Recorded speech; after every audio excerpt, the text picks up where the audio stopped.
প্ৰথম কথা হৈছে যে আসাম ৰয়েল গ্লোবেল ইউনিভাৰ্চিটি উদাকণ্ঠ ডক্টৰ ভূপেন হাজৰিকাৰ স্মৃতিত তেখেতৰ সন্মানত এটা সৃষ্টিশীল কেন্দ্ৰ বা চেণ্টাৰ ফৰ ক্ৰিয়েটিভিটি যিটো প্ৰস্তাৱ লৈ আগবাঢ়ি আহিছে আৰু কাৰ্যকৰী কৰিবলৈ মই ভাবোঁ অসমৰ সাধাৰণ ৰাইজৰ হৈ প্ৰথমতে আমি এইখন বিশ্ববিদ্যালয়ৰ অতি কৃতজ্ঞতাৰে আমি তেখেতসকলৰ ওচৰত মূৰ নোৱাইছোঁ যে এনেকুৱা এটা কাম কৰিছে মই ভাবোঁ এই শতবাৰ্ষিকীৰ পৰিপ্ৰেক্ষিতত এইটো এটা অত্যন্ত উল্লেখযোগ্য পদক্ষেপ আৰু এই যে মানে চেণ্টাৰ ফৰ ক্ৰিয়েটিভিটি বা সৃষ্টিশীলতা কেন্দ্ৰ এটা ডক্টৰ ভূপেন হাজৰিকাৰ নামত দিয়া হৈছে ইয়াততো গান নাচৰ কথা যিবোৰ সৃষ্টিশীলতা আছে সেইবোৰৰ বিষয়ে আলোচনা হ'বই কিন্তু কেৱল এই কেন্দ্ৰৰ কথাটো কেৱল তাতেই সীমিত নাথাকে এই কেন্দ্ৰৰ উদ্দেশ্য হৈছে যে আমাৰ শিক্ষা ব্যৱস্থা যিটো শিক্ষা ব্যৱস্থাৰ লগত ডক্টৰ ভূপেন হাজৰিকাও প্ৰত্যক্ষভাৱে জড়িত আছে তেখেতৰ যিটো ডক্টৰেট থিচিছ এইখন অডিঅ' ভিজুৱেল মিডিয়াই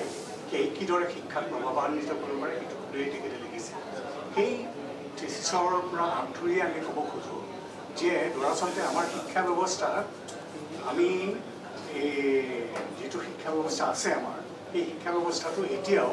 এটা ইটোৰ পৰা সিটোলৈ লৈ যোৱা ব্যৱস্থা যেন হৈ আছে ব্যৱস্থাটো এনেকুৱা এটা মানে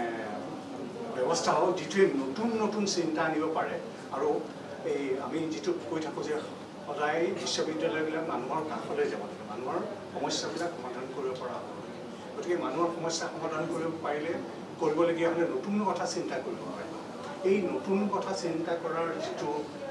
কৃতি ডক্টৰ ভূপেন হাজৰিকাই তেখেতৰ গানেৰে তেখেতৰ কথাৰে আমাক দেখুৱাইছিল আৰু ইয়াত থকাবিলাক বেছিভাগে সৰু ল'ৰা গতিকে তেওঁলোকে হয়তো দেখা নাই কিন্তু আমি তেখেতৰ বিহুৰ যিবোৰ অনুষ্ঠান আছিল সেইটো আমি একেবাৰে স্বচক্ষে কাষৰ পৰা চোৱাৰ গছত উঠি চোৱা এইবিলাক অভিজ্ঞতা আমাৰ আছে আৰু সেইবিলাক অভিজ্ঞতা তেখেতে মানে সেই গানৰ অনুষ্ঠানবিলাক একোটা একোটা বিশ্ববিদ্যালয়লৈ ৰূপান্তৰিত কৰিছিল আমাক শিক্ষা দিছিল কেতিয়া অস্তিত্বৰ কথা ক'ব লাগে কেতিয়া আমি গোটেই পৃথিৱীখনৰ কথা ক'ব লাগে অস্তিত্বৰ কথা কোৱা আৰু গোটেই পৃথিৱীখনৰ কথা কোৱা এই দুটা কথা পৰিপন্থী এইবোৰ কথা আমাক কোনে বুজাইছিল আমি যেতিয়া কিশোৰ আছিলোঁ আমাক কোনে বুজাইছিল ডক্টৰ ভূপেন হাজৰিকাই বুজাইছিল গতিকে সেই যে অসামান্য এটা প্ৰতিভা আছিল আৰু সেই প্ৰতিভাৰে তেখেতে এই অত্যন্ত সৃষ্টিশীলতাৰে আমাৰ মাজত কথাবোৰ সোমোৱাই দিব পাৰিছিল যিটো কথা আগতে তেখেতৰ আগতেও আমি বিষ্ণুৰাভাৰ গাত দেখিবলৈ পাইছোঁ দুৰ্ভাগ্যক্ৰমে আমি জ্যোতিপ্ৰসাদক দেখা নাই কিন্তু বিষ্ণুৰাভাক দেখিছোঁ তেখেতে যেতিয়া কথা কয় গতিকে পৃথিৱীখনৰ কথা জানে এই মানুহজনে পৃথিৱীখনৰ কথা কেনেকৈ জানে এই সাধাৰণ এডাল হাৱাই চপ্পল পিন্ধি থাকে পাইজামা পাঞ্জাবী পিন্ধা মানুহ এটাই তেওঁ গোটেই পৃথিৱীৰ কথা কেনেকৈ জানে তেওঁ কেমুৰ কথা কেনেকৈ জানে এলবাৰ্ট কেমুৰ কথা তেওঁ কেনেকৈ ক'ব পাৰে ক'ত পঢ়িলে এই যে এনেকুৱা এটা অসাধাৰণ ব্যক্তিত্ব আমাৰ মাজত আছিল এই সৃষ্টিশীলতাটো আমাৰ শিক্ষা ব্যৱস্থালৈ ক্ৰমে ক্ৰমে আনিব খোজাৰ আমাৰ ইচ্ছা আছে আৰু এই কেন্দ্ৰই সেইটোকেই পৰ্যাপ্ত মানে চেষ্টা কৰিব ইয়াৰ যিবোৰ বিভিন্ন ডিপাৰ্টমেণ্ট আছে সেই ডিপাৰ্টমেণ্টবিলাকক কেনেকৈ নতুন চিন্তা কৰিব পাৰি মানুহক সহায় কৰিব পাৰি